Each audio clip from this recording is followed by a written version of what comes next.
Hello everyone, I welcome you all to my presentation on a farmer's point of view on the major project known as doubling of farmers' income by the year 2022. I am A.R. Krishna Reddy. After working for over 35 years in government, semi-government and private organizations in fairly senior position, I have taken up fruit farming for the last 5 years.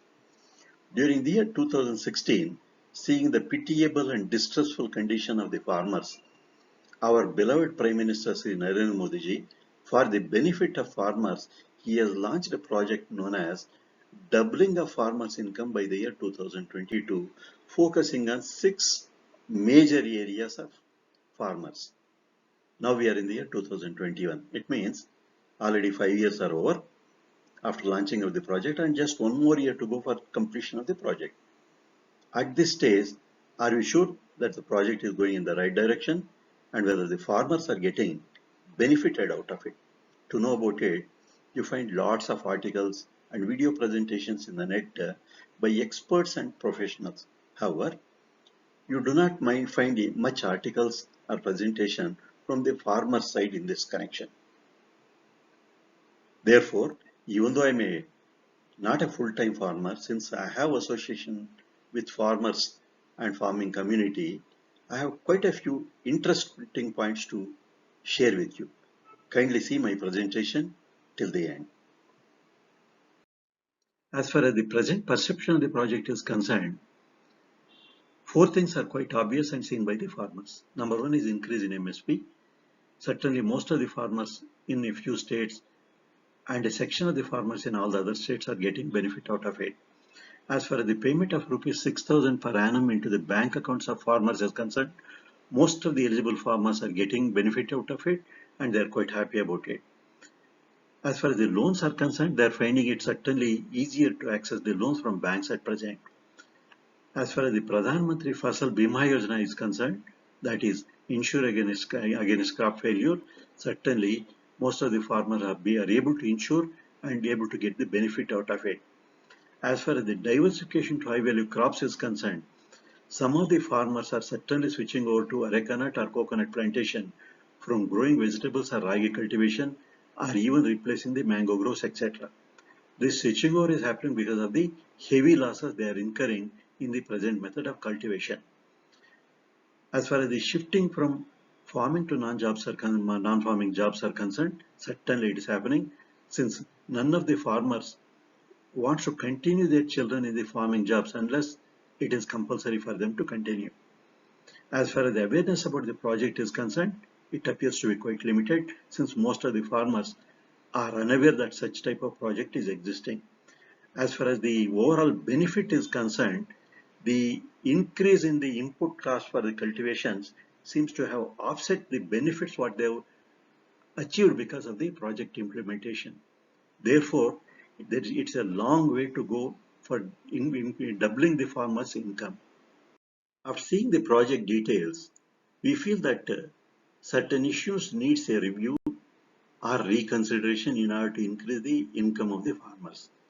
These are, number 1, strategy adversely affecting the farmer to a certain extent is PMUY, that is Pradhan Mantri Ujjwala Yojana.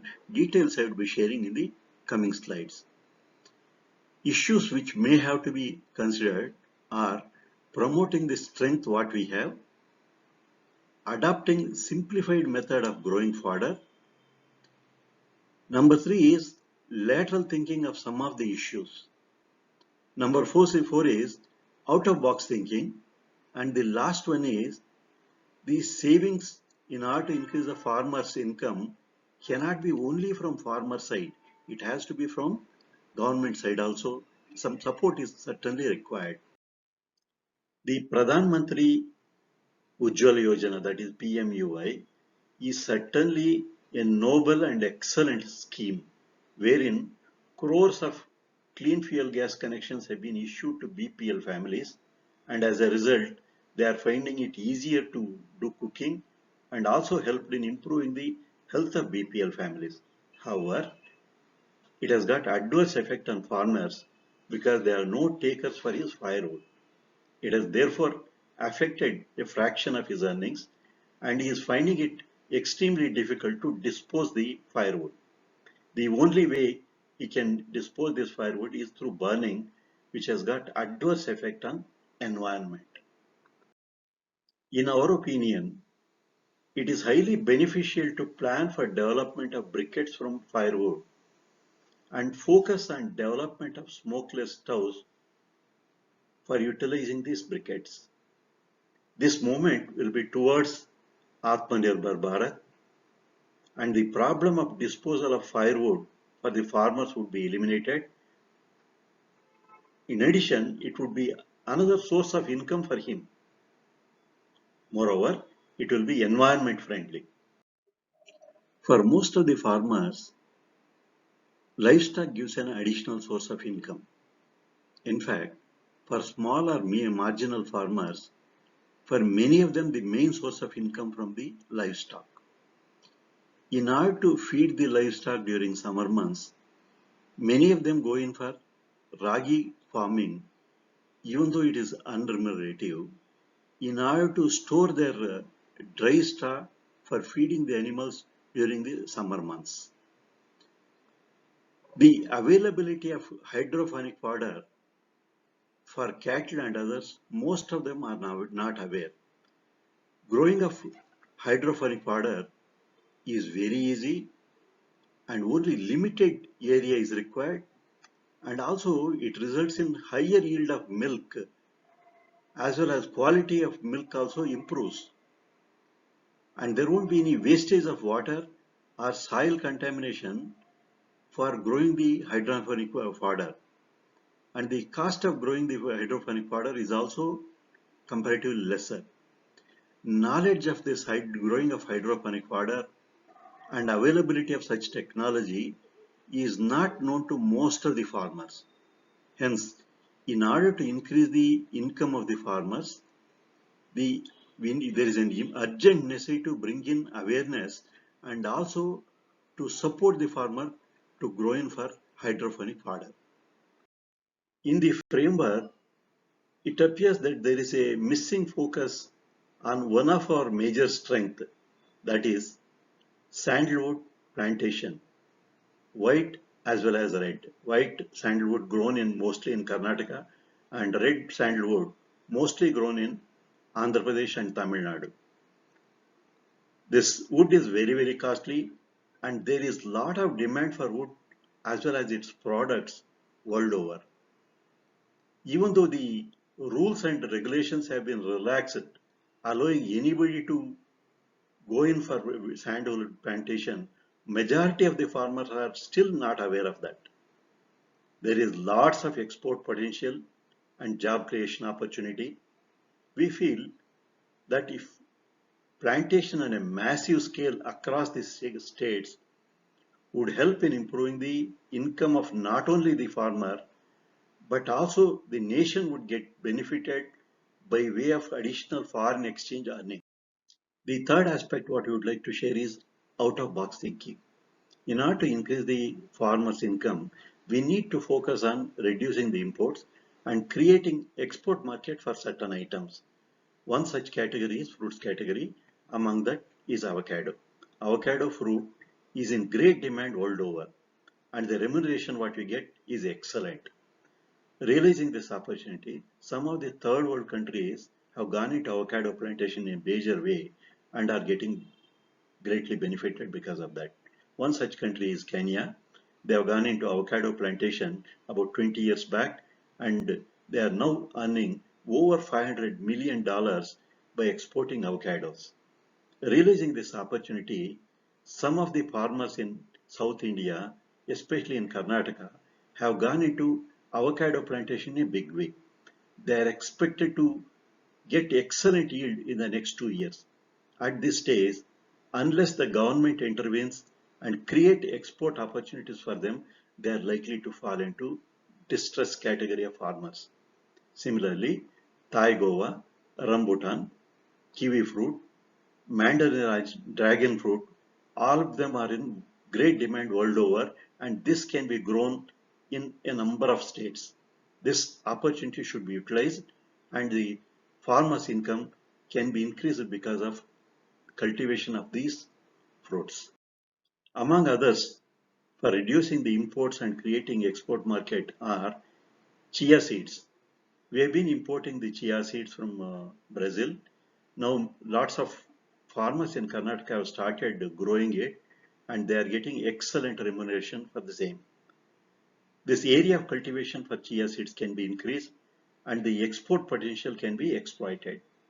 Similarly, flax seeds and dry fruits can be grown in a number of states and the export potential can be exploited and farmers can get benefited with the extra remuneration from these plantations.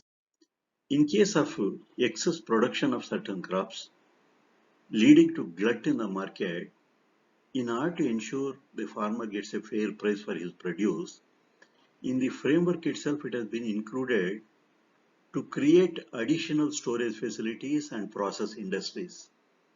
Even now, we keep seeing farmers throwing their produce on the road.